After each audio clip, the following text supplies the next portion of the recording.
I walk into any room knowing that I'm different. It's because I got a co-sign from someone like him.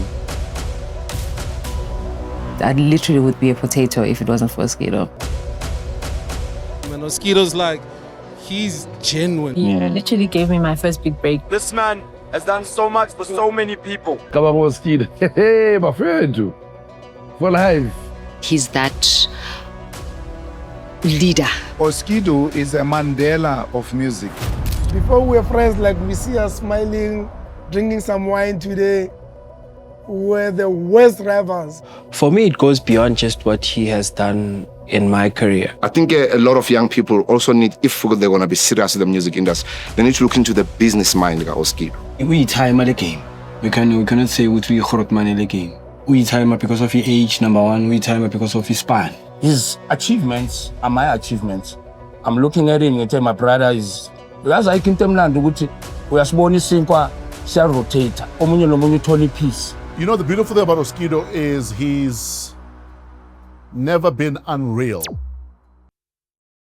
Another episode of I Believe. Yes, here we are checking out what's happening in the electronic dance music. My man Shimza in the house. Sure. This man is surprising me lately. The past 6 months, it's been something else, man.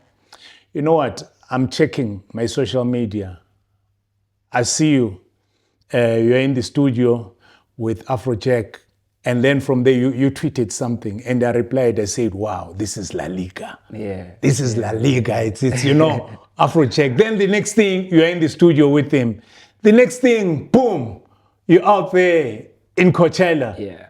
Yeah. You know, playing with him, man. And later, I see you following week, Miami. You know, you used to go to Miami Winter Conference. Yes. And there you've got like over 5,000 people. It's packed. Yeah. You've got Shimza and company, things happening. How have things changed for you globally, man? Since especially the Coachella part. Because being on Coachella, man, it's something else. I mean, it's not overnight, you know. I've been grinding, you know, and quietly so, you know, understanding that there's a bigger play and there's a bigger understanding of where I want to be. Yeah. And that sometimes can be a challenge when you're seeing things happening around you. You're like, I'm doing the sound. Yeah, I believe in it, but like, Ekasi, where I am, where I'm from, it's not really popping that much. When you play that sound, people are not really into it. There's something else that's popular. But when you start seeing the results, it sort of gives you a pat on the back to say, Donna, that's you were on the right path, and now things are starting to sort of pay off, you know. But yeah, man, I think things are shaping up quite nicely. And hard work is sort of showing. I think the past 12 months, man, it's really been a roller coaster for you. Especially, I mean, I know that you've been doing a lot of records. I mean, since I knew you, you've always been, you know, releasing some records. And I remember working with Agento Dust, telling me, I was working with him last week. He was saying, you know, Grootman, you know, I started working with Shimza 2012. That's how long we've been doing this thing. 2012. Music, releasing music, like people not even listening. So you end up sort of like asking yourself if like what you're doing is really something that's even going to pay off at the end. You know? But I think we found our niche. I always tell people that there's just that one record. I remember our professor, you know, it was the same thing. He came at Kalawa, you know, he wasn't, you know, his records were not moving. And I remember not winning awards, but, you know, Louis Vega and them, they done this track and say, don't worry, your time is coming. You remember that record? And then I used to sing him that song, but when he did one record, everything changed. And look at you now. Sure. This track, Fire, man. Fire is just taking off. I mean, last week when I spoke to you, it was close to about 90 million only on Spotify. Where are we sitting now? Now we're on over 100 streams, 100 million streams, which is, it's foreign to me. You know, I've never thought maybe one day I would have such a big song. But for me, I've always been scared of having a big song too early. Yeah. And that's because I wanted to strengthen my DJing brand before, and then move into the music, because I understood that as a DJ you can be booked as a DJ to play music, because people know that as a DJ you are able to play a role in a party, and that's why they would book you. It doesn't matter if you have a big song or not, but then if a big song comes before people knowing that you're a good DJ, then they will book you for the big song. When the big song dies down, you sort of die down with the song, know. So it's very seldom that you find an artist outliving their song. And that's a trap that I didn't want to fall into. But when Fire came about, man, I was like, you know what, this is a key to most of the doors that I want to open. It came in handy. And now the industry has sort of changed, where people really want you to present yourself through your music. And that's what really has happened with the song. But yeah, man, it's crazy, man. It's still growing. It's been just over a year since we released the song, and having 100 million streams in 2026 is not child's play. So people are really loving the song. And yeah, man, we're still pushing. And yesterday I went to a kids festival. When that song came in, I saw kids. Just was it intentional that it seems as if kids love that song? I think it's just how easy it is on the ear, and how easy the vocals are and the lyrics, that even kids just pick up on the song. It's quite crazy when you are walking in the mall in Dubai. You hear the song. When you are in Paris, walking down the streets, a coffee shop is playing the song. Radios globally are playing the song. So it's quite crazy, man. I don't even know how to explain it. And let's talk about that, because obviously it's the growth of Afro House. And there's always so many arguments to say, where did Afro House come from and how did it start? You've been doing this for a long time. When we're talking 2012, we're talking over 13, 14 years ago. You've always been trying to, tap in, doing, that stuff. But, and I always tell people that when I look at things we used to do, like church grooves, when we're calling it tribal house, I always feel that it's part of Afro. But what's your perspective? My perspective is that I would love to say Afro House was sort of started in South Africa, but that would not be the truth. Because we've drawn so much inspiration from the records that you guys used to compile. DJ Gregory, Bodhisattva, the radio shows, Abu Kasamena, all the stuff, like even Masters at Work, all those songs sort of shaped how we were consuming music. And then when the moment started happening where South Africans started feeling like they need to produce more music, we sort of had that influence from that music. And we gave it our touch. And that's how it sort of started blooming from South Africa, where there was an influx of a lot of producers making the music. So it made it seem as if it comes from here. Because when you think about it, out of everyone that we've sort of mentioned, Abu Gregory, Osunlade, everyone comes from different parts of the world, you know? And we can't say everyone is coming from Chicago or from one place. But with the music that we've put out, everyone knows where it comes from. So there was an influx of music that came from one place into the world, which made it seem as if we were the pioneers, you know, because then people could identify the sound with where it was coming from. Otherwise, Louis Vega, we just knew that Louis Vega is from the US. We don't know which part, you know. And he was one of many people that were doing it across the globe, you know. But now the sound has been growing with what like a Black Coffee has done, being one of the first DJs to put out like an album with just his production, Abo Revolution, you know, all of those people sort of contributed towards the world knowing the music from where it comes from. It's fun when you talk about Black Coffee Nati. When I see you and him playing back to back, and when I remember, I think it's 15 years ago or 20 years ago, you guys used to play at Alex, the Joe's Butcher. And you go there, you find that maybe there's about 20 people, but you and Nati, you are playing there. And you used to play back to back. And when I see you guys playing and people don't know the history of where you guys come from, because you guys, when you play, you sort of like, you connect. You know, and it's not rehearsed, but it's just natural. How does it make you feel now that now you've got your Grootman and now both of you now, I saw you the other day, you guys were in Mexico and then whatever. How does it feel? And he's also doing big things. How does it make you feel, man, to see where you guys are coming from? Because you guys have been doing this, you know, before, what CDJs were you playing on, man? Yeah, 100s. We were playing on CDs, on CDJ 100s, you know? At Joe's Butcher. And you know, those are the days that you look back at and say, you know, we've been doing this, you know. I always say he's one person that I connect the most with when I play back to back. No, I know that. And now, like, musically, he's at a different level. I'm also bringing in that raw energy, and we sort of find a way to balance the two worlds where he can sort of calm me down now, and I can sort of push him to come up a bit, you know. So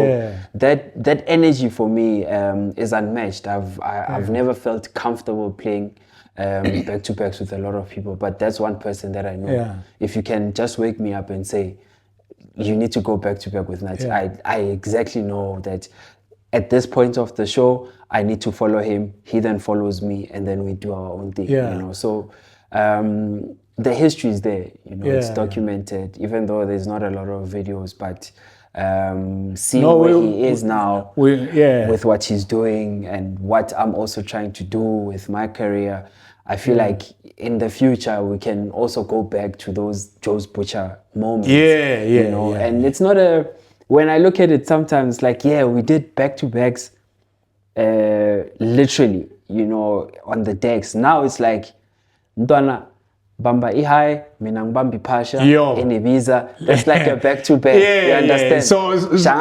wow. Now you guys, you are there in the island. And I remember Nati, you know, the first time you got a call that is playing in the island. First time he went there, he gave me a call and said, hey, Grootman, I'm starting this thing, Ibiza. I think he was playing, I forgot what was it was an underground club. So, yes. And I went there in those days. I mean, when you got there, you could find big posters of all these big DJs. But today, when you get into the island, he's become one of the kings of the island. 100%. And here you are now, you're starting your own residence at Pacha, one of the iconic clubs. And he's playing there on Saturday, and you're playing on Thursday. But you're playing at one of the iconic clubs. And so tell us, what's going to happen there? I mean, Pacha for me is, I might be wrong, but it's one of the oldest clubs on the island. Definitely. Which is very iconic. It sort of shaped the culture of what the island stands for, you know. And I think even when you walk into the club, you can still feel the roots of what the island stands for, you know. And for me to be one of the first African artists to have a residency at Pacha is something quite crazy, you know.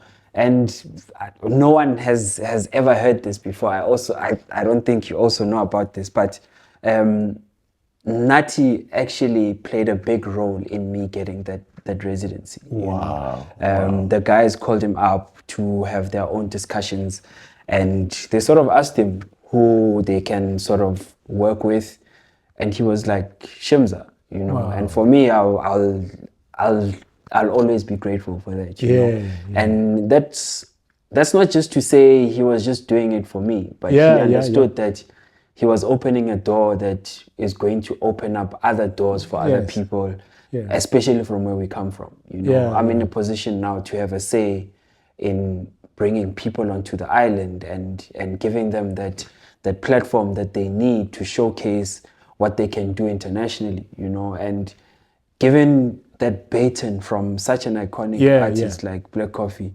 it's up to me to sort of fill the shoes and give others an opportunity like he has with us, you know. I've done that now with the little residency that I have because I've got 8 weeks that I need to program. So I've made sure that every week I at least have one South African on the lineup. Okay, you know? Wow. We did 10 Oceans last week. Yeah. We're about to do Stofela. We've got Dark. We've got Mila Rose, you know, females that are from South Africa. Trying to open those doors for them to have it in their resume, you know. And obviously when we have a longer residency, we'll be able to put on more people, you know. And I've seen, I mean, you're doing that quite a lot. Not only now, I mean, this Pacha thing, it's a big thing. It's a big thing. And I mean, when we look at your Kunye brand, it has really exploded. And it's giving a lot of opportunities to a lot of DJs. And what I like is that I'm seeing a lot of unity now within the electronic dance music space. So how important is that? It's important because I always say when you get to a place of influence, you're able to shape and do things the way you want them to do because people trust and listen to what you have to offer, you know. And I feel like we've built the brand so authentically that people now trust what we put out. Like when we sell tickets for Kunye, for the first 2-3 months, we don't put up a lineup, but people buy the tickets then. You know, we sell the most tickets before we announce a lineup because people have trust in the brand and they know that we're not going to give them like a Mickey Mouse lineup, you know. So even when the lineup comes out and they don't see their most favorite artist on the lineup, they know that, okay, I don't know this name, but because they're on this lineup, they have something to offer. And that's what platforms like Kunye should be doing, you know, not relying on known artists to sell tickets, but rely on the brand to sell tickets to give a platform to young upcoming artists to showcase themselves at that level, you know. And I'm just happy that people trust us that way. The show has been growing over the years. Yeah, because I mean, when I recall, when you started Kunye, you must correct me if I'm wrong, it started as a record label. But now you have still a record label. It has ventured into events. So the record label for us, the thinking behind it was that there were a lot of South African and African artists that were signing music to European labels that would label it as Afro House.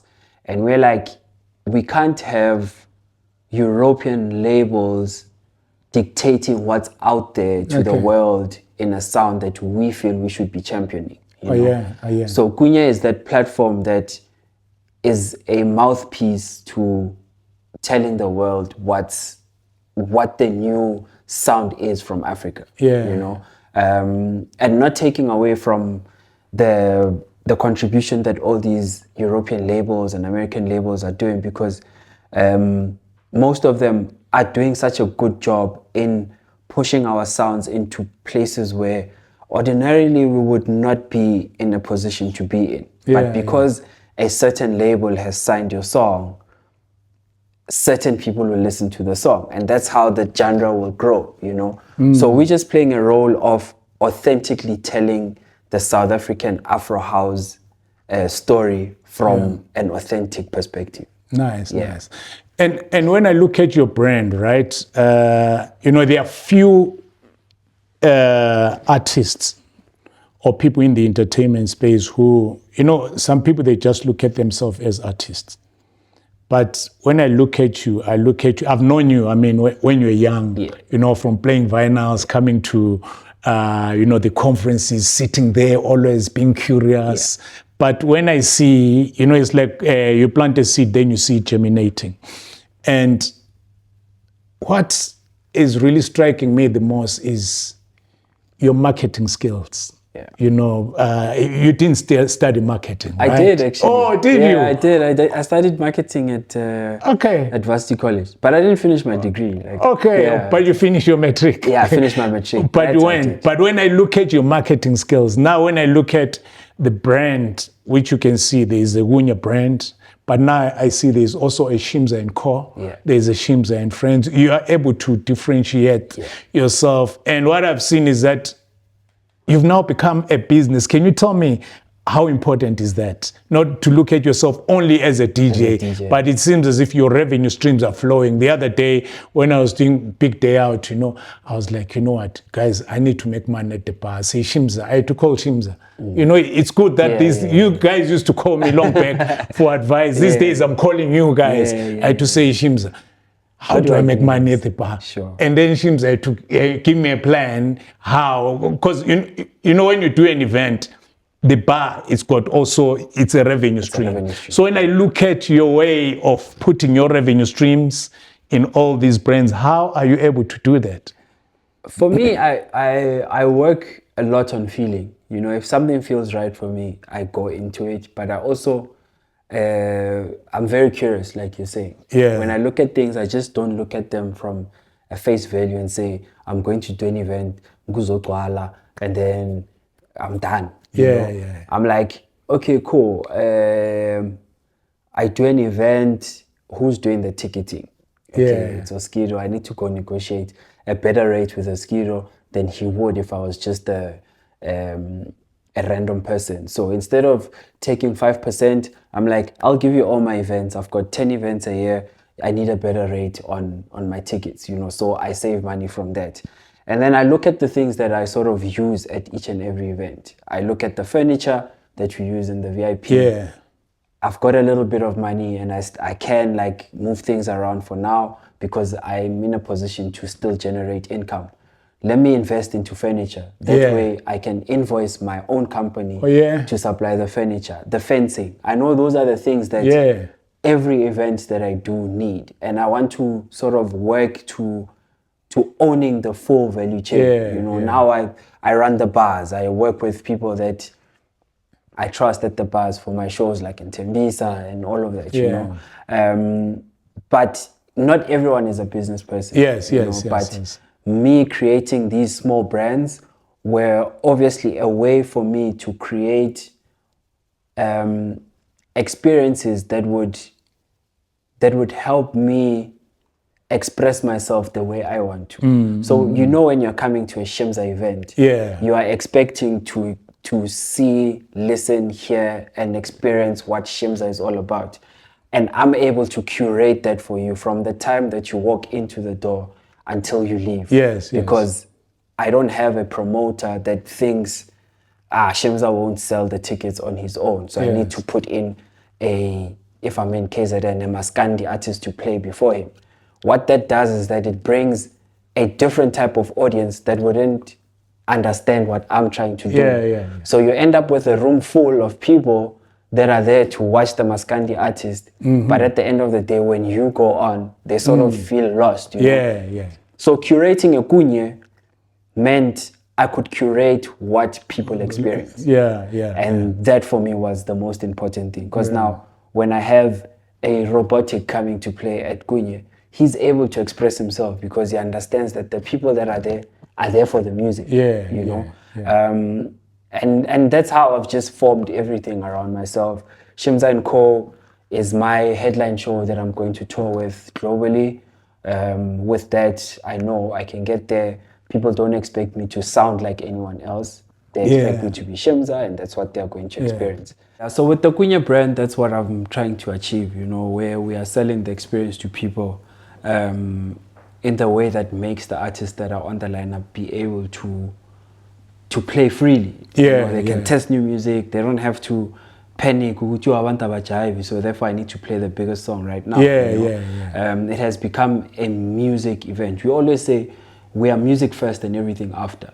So when you come to a Kunye, you know you are going there for the music, and then you can look pretty, and then you can buy champagne. We are not about the champagne and the lifestyle and then the music. You know, so that's what we're trying to push, and it sort of worked. Yeah.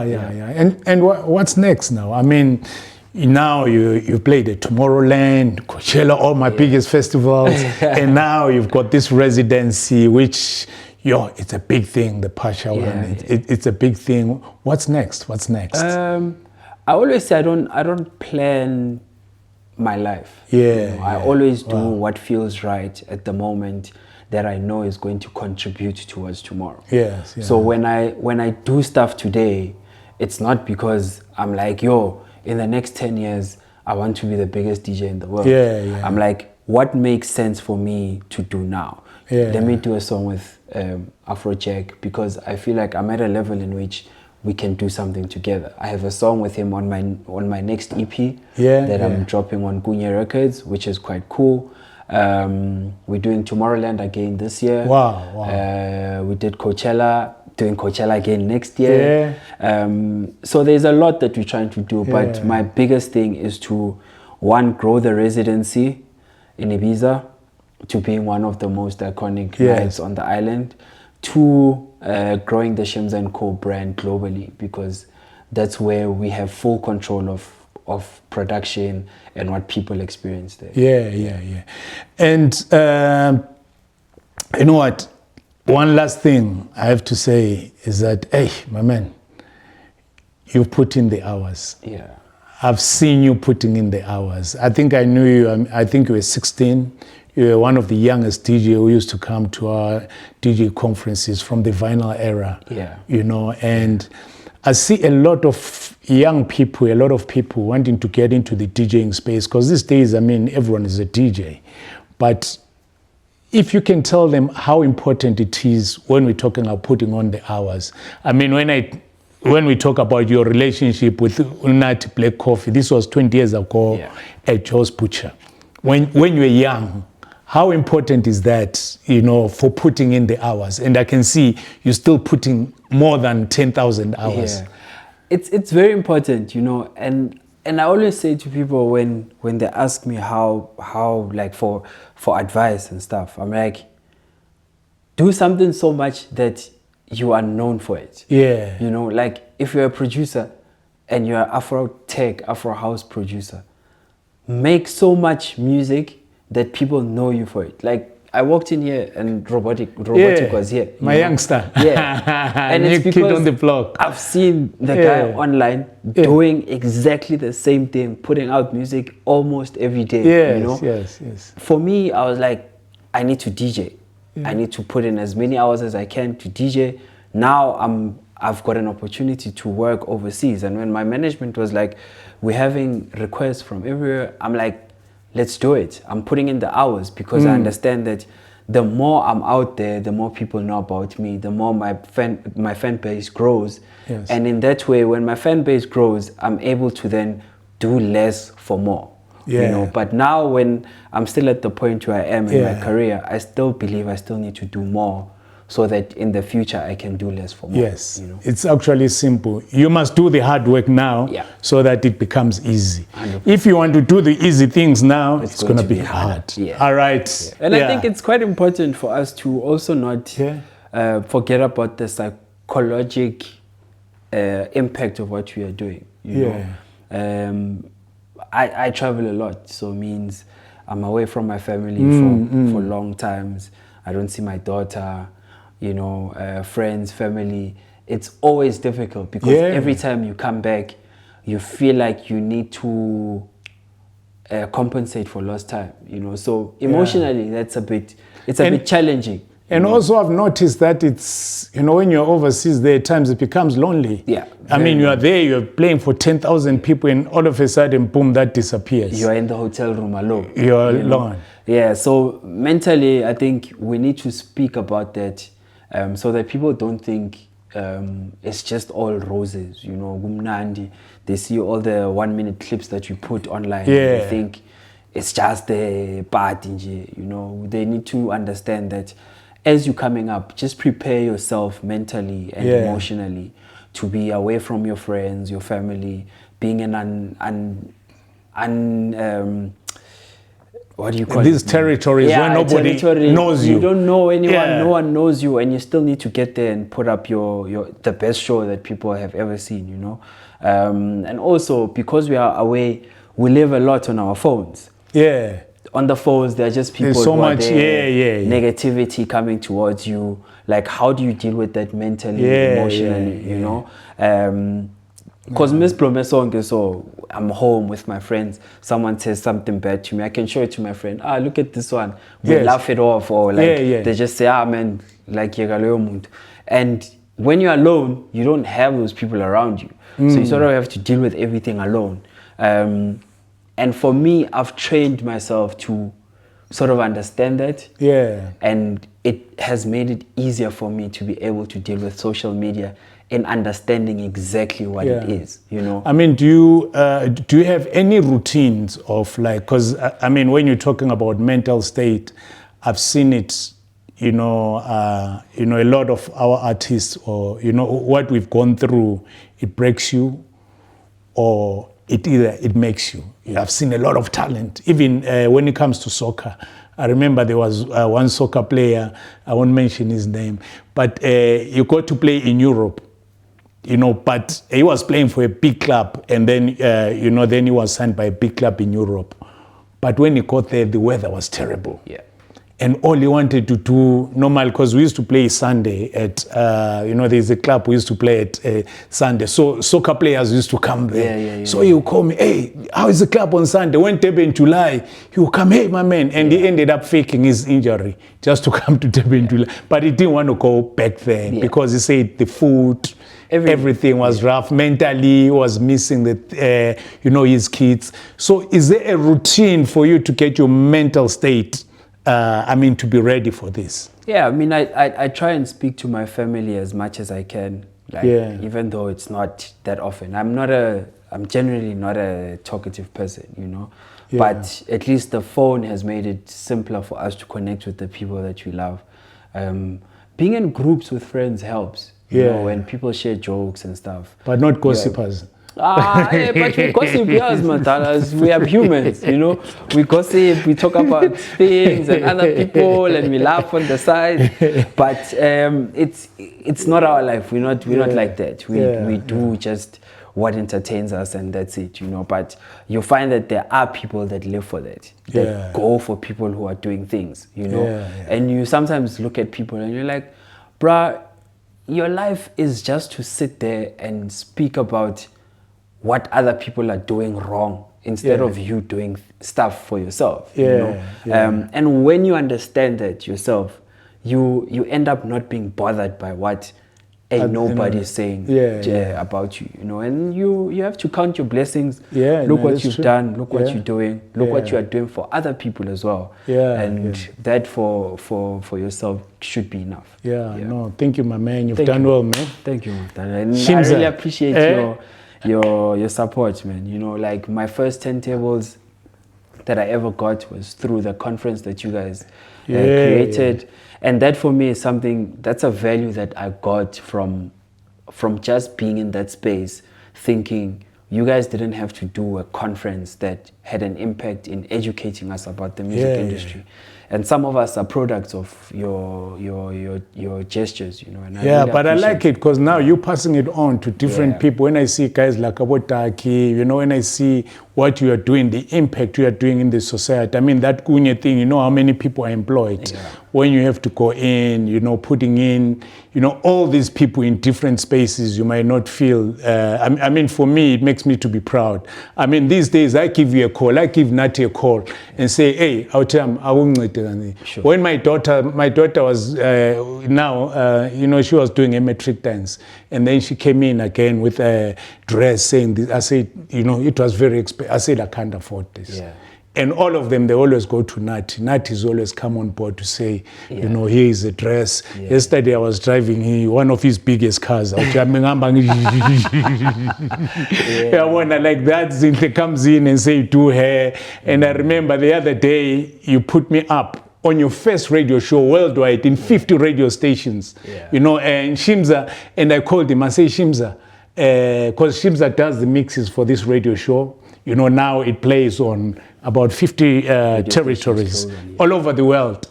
And, you know, he put me up on his radio station because I've got, you know, I'm doing these remixes, the heritage remixes. And he put me up on that radio station and I was saying, Shimza, you know, it's funny how life, you know, goes around like this.